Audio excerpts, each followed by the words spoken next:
Hello नमस्कार, कैसे हैं आप सभी। आई होप आप सभी अच्छे होंगे। हाँ जी, लास्ट टाइम जो है हमने हमारा सॉर्टिंग वाला पार्ट कंप्लीट कर लिया था। हमने विद एल्गोरिदम हमारी सारी जितने भी सॉर्टिंग्स हैं उन्हें कवर कर लिया था। आज हमारा डाटा स्ट्रक्चर में न्यू टॉपिक स्टार्ट होता है जो कि है हमारा फाइल्स। ठीक है, आज हमने क्या स्टार्ट करना है, हमारा फाइल्स। देखो, फाइल्स बहुत ही ज्यादा इजी टॉपिक है, ये ज्यादा डिफिकल्ट टॉपिक नहीं है, आप इसे इजीली कवर कर लेंगे, बस आपने ध्यान से सुनना है चीजों को। सिंपल। देखो, फाइल्स फाइल्स क्या होती हैं। सबसे पहले तो file is a collection of records related to each other. आपका जो फाइल है वो क्या होगा, एक रिकॉर्ड्स की आपकी कलेक्शन होगी। जो भी आपकी उसके अंदर रिकॉर्ड्स हैं उन सबकी कलेक्शन को ही आप क्या बोलते हैं, फाइल्स बोलते हैं। और वो जो आपका रिकॉर्ड है वो एक दूसरे से रिलेट भी करना चाहिए। फॉर एग्जाम्पल, आप कोई भी फाइल बना रहे हैं, आप एक स्टूडेंट की फाइल बनाते हैं, तो आप उसमें स्टूडेंट से रिलेटेड जितना भी डेटा है उसे लिखेंगे। सिंपल। आप उसमें ये नहीं लिखेंगे कि स्टूडेंट के बुआ जी क्या करती है, उसके फूफा जी क्या करते हैं, मतलब उसके रिश्तेदारों का, रिलेटिव्स का रिकॉर्ड आप उसमें मेंशन नहीं करेंगे। आप एक वैलिड रिकॉर्ड मेंशन करेंगे जो आपकी फाइल का नेम है, जो जिस चीज की आपकी फाइल है उससे रिलेट करता हो आपका डाटा, आप उसमें वैसा ही रिकॉर्ड क्या है, मेंशन करेंगे। नेक्स्ट जाता है आपके पास कि फाइल में आप क्या करते हैं। फॉर एग्जाम्पल, आपके पास फाइल्स जो होती हैं उनमें आप इजीली अपने डेटा को एक्सेस कर सकते हैं, फैच कर सकते हैं।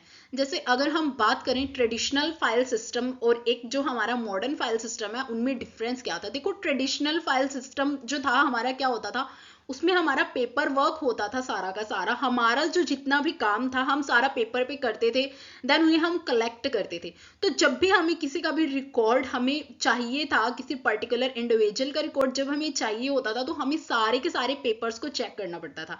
बट जो मॉडर्न फाइल सिस्टम आ गया, अब हमें उसमें ऐसा कुछ भी नहीं करना पड़ता है। आप अपनी डाटाबेस में अपने क्या करते हैं, इजीली अपने सारे कलेक्शन को, सारा आपका जो डेटा है उसे मेंटेन कर सकते हैं और आप उसे इजीली फैच भी कर सकते हैं। जिसका भी आपको डेटा चाहिए आप इजीली एक्सेस कर सकते हैं अपनी फाइल में से।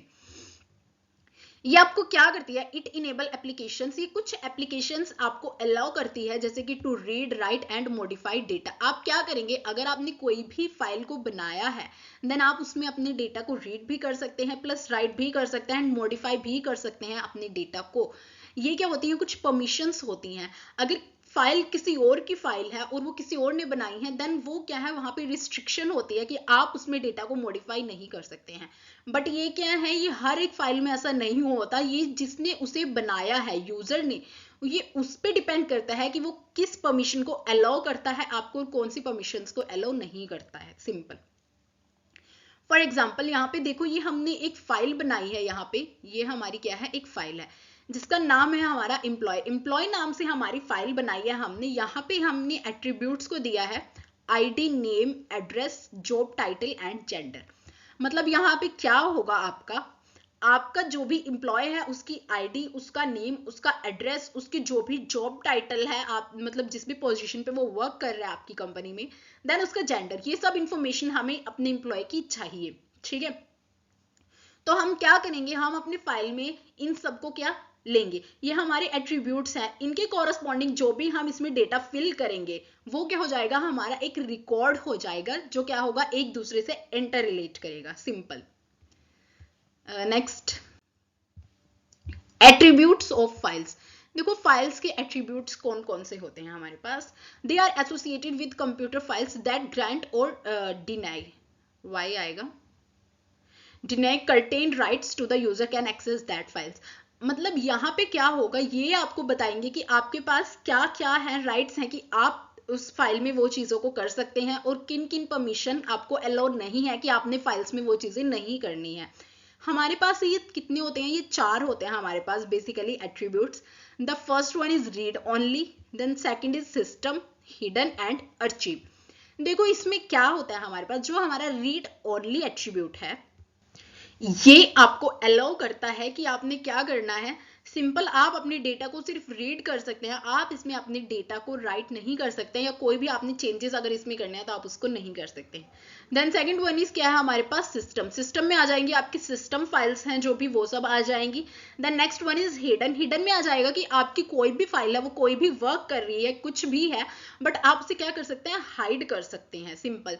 अर्चीव में आ जाता है आपका बैकअप, मतलब अगर आपकी फाइल बाय चांस डिलीट हो जाती है या कोई भी उसमें क्या है, प्रॉब्लम आ जाती है जिस वजह से वो फाइल्स का कुछ कंटेंट डिलीट हो जाता है, देन आपके पास क्या है, बैकअप में क्या रहेगा, उसका सारा का सारा मटेरियल रहेगा। Next is classification of files. देखो क्लासिफिकेशन ऑफ फाइल्स क्या होता है यहाँ पे। क्लासिफिकेशन का मतलब एक तरह से क्या होता है, क्लासिफाई कर देना। इट मीन्स हम क्या करते हैं यहाँ पे, डिफ्रेंशिएट कर देते हैं। जैसे फॉर एग्जाम्पल क्लासिफिकेशन हम कैसे बोल सकते हैं, किसी भी क्लास में दो सेम नाम की लड़कियां हैं बट हम उन्हें किस तरह से डिफ्रेंशिएट करते हैं। जैसे अगर एक पतली है एक मोटी है तो हम कहेंगे ये मोटी वाली महक है, ये पतली वाली महक है। हम उन्हें किस तरह से, उनके फिजिकल अपीयरेंस के बेस पे उन्हें क्या कर रहे हैं, डिफ्रेंशिएट कर रहे हैं। कई बार हम डिफ्रेंशिएट करते हैं बच्चों को उनके माइंड इंटेलिजेंस के बेसिस पे। तो मतलब यही है कि हम अपनी फाइल्स को किन किन बेसिस पे यहाँ डिफ्रेंशिएट कर रहे हैं, ये वही चीज आ जाएगी। The first one is ordinary files. देखो ऑर्डिनरी फाइल्स जो है, नाम से ही कितना ऑर्डिनरी सा लग रहा है, इट मीन सिंपल फाइल। आपकी जो सिंपल फाइल्स होती हैं उन्हें हम क्या बोलते हैं, हमारी ऑर्डिनरी फाइल्स बोलते हैं। These files are created by users. जो आपकी ऑर्डिनरी फाइल्स होती हैं ये आपका यूजर खुद क्रिएट करता है। फॉर एग्जाम्पल ऑर्डिनरी फाइल्स जैसे कि आप हैं, मैं हूं, हम अपने पीसी में पर्सनली कोई भी फाइल को क्रिएट कर रहे हैं, वो हमारी क्या होगी, ऑर्डिनरी फाइल जो हमने खुद से क्रिएट की है। Ordinary files are used for storing the information about the user programs. It means जो भी आपने अपना डेटा या जो भी इंफॉर्मेशन, जो भी प्रोग्राम्स आपने उसमें लिखे हैं, वो क्या करेगी, उस इंफॉर्मेशन को स्टोर करेगी। We can store the information which contain text, database, image और any other type of information. मतलब हम किस तरह की इंफॉर्मेशन को स्टोर कर सकते हैं अपनी ऑर्डिनरी फाइल्स में। वो हमारा टेक्स्ट भी हो सकता है, हमारी इमेज भी हो सकती है, हमारी वीडियो भी हो सकती है, या कोई भी डेटा किसी भी तरह का जो भी आपने स्टोर कराना है, सिंपल। हाँ जी। The next one is directory files. देखो डायरेक्टरी फाइल्स जो है नाम से ही क्लियर हो रहा है, इसका मतलब है the files those are stored into particular directory और फोल्डर्स। ये फाइल्स क्या होती हैं, ये किसी एक पर्टिकुलर डायरेक्टरी या फिर एक पर्टिकुलर फोल्डर के अंदर क्या होंगी, स्टोर होंगी। अब फोल्डर क्या होता है, फोल्डर आपका सिंपल होता है कलेक्शन ऑफ फाइल्स।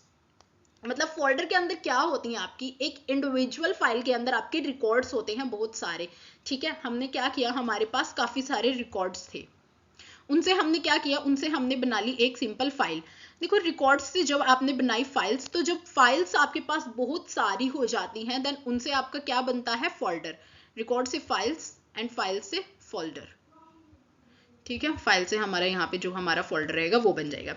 देखो इसमें क्या होगा आपका फोल्डर, फॉर एग्जांपल जैसे आपका एक घर है, आप उसे एक फोल्डर की तरह लो और जो भी उसमें मेंबर्स हैं इंडिविजुअल वो क्या है, वो हो जाते हैं आपकी फाइल्स। मतलब एक फैमिली जो है वो एक फोल्डर है और उसके अंदर पर्टिकुलर एक एक इंडिविजुअल मेंबर आपकी फाइल है। तो आपकी जो फैमिली है वो क्या है, कलेक्शन ऑफ मेंबर्स। तो आपका जो फोल्डर है वो क्या है, कलेक्शन ऑफ फाइल्स, जिन्हें हम मेंबर बोल रहे हैं यहाँ पे। सिंपल, फोल्डर समझ आ गया। देखो ये फिगर ध्यान से देखो, इसमें क्या हमारे पास एक डायरेक्टरी दी है यहाँ पे D1, देन उसके अंदर हमने क्या है, फर्दर फाइल्स बनाई है D11, D12, D13 and D4। देखो ये डायरेक्टरी के अंदर हमारे जो है ये फर्दर ये क्या है, हमारे फोल्डर्स बने हैं, बिकॉज हमने फर्दर इनके अंदर भी क्या है, हमारी फाइल्स को स्टोर किया है। ये देखो जैसे D1 के अंदर है आपका F1, F2, F3, then D12 के अंदर है आपका F4 और नेक्स्ट इसी तरह से। मतलब ये क्या है, आपकी डायरेक्टरी के अंदर आपके ये फोल्डर्स हैं 4 और उनके अंदर क्या है, आपके सब फोल्डर, या फिर आप इन्हें बोलोगे हमारी फाइल्स हैं इनके अंदर। ठीक है, simple. Then the next one is special files. देखो ये स्पेशल फाइल्स क्यों है, बिकॉज इनका जो बर्थडे होता है वो 29 फेब को आता है, इसलिए इन्हें हम स्पेशल फाइल्स बोलते हैं। 4 साल में एक बार आता है ना, इसलिए, ऐसा कुछ नहीं है। देखो इन्हें हम स्पेशल फाइल्स इसलिए बोलते हैं because these files are not created by users. ये मेरे जैसे या आप जैसे यूजर्स नहीं बनाते हैं। ठीक है, मतलब बनाते तो हमारे जैसे इंसान ही हैं। यहाँ पे इसका क्या मतलब है कि आपके पास अगर आप पर्सनल पीसी है, आप उसमें ऐसे नहीं है जो आप नॉर्मल फाइल्स को क्रिएट करते हैं उस तरह से नहीं, आप ये नॉर्मल यूजर नहीं बनाएगा इन्हें, जो यूज कर रहा है अपने पीसी को, ये कौन बनाएंगे, these files are necessary to run a system. ये आपके बहुत ही ज्यादा जरूरी होती हैं आपके सिस्टम के अंदर रन करने के लिए, बिकॉज मीन्स क्या है इसका, all the files of an operating system और window we refer to a special file. मतलब जितनी भी आपकी ऑपरेटिंग सिस्टम पे, आपकी विंडो पे जितनी भी आपकी पहले से ही डाउनलोडेड फाइल्स हैं वो सब क्या होंगी, आपकी स्पेशल फाइल्स होंगी। मतलब जिनकी वजह से आपकी विंडो रन कर रही है, जिनकी वजह से आपका ऑपरेटिंग सिस्टम वर्क कर रहा है, वो आपकी क्या होती हैं, स्पेशल फाइल्स होती हैं, बिकॉज अगर वो फाइल्स आपके पीसी में नहीं है देन आपका पीसी वर्क नहीं करेगा। देखो ऑल द सिस्टम फाइल्स, जो आपके सिस्टम फाइल्स हैं वो क्या होती है, आर स्टोर्ड इन सिस्टम, वो हमारे सिस्टम में स्टोर होती है बाय यूजिंग .sys एक्सटेंशन। देखो एक्सटेंशन क्या होती है, जैसे आप अपना सी का या C++ का कोई भी प्रोग्राम बनाते हैं, जैसे सी के प्रोग्राम में आप अपने प्रोग्राम का नेम लिखते हैं देन .c लगा देते हैं। .c रिप्रेजेंट करता है कि आपकी जो वो फाइल बनाई है आपने वो सी प्रोग्राम की है, ठीक है। अगर आप C++ का बना रहे हैं आप .cpp लिख देते हैं, तो वो क्या रिप्रेजेंट कर रहा है कि वो आपकी C++ की फाइल है या C++ का प्रोग्राम है।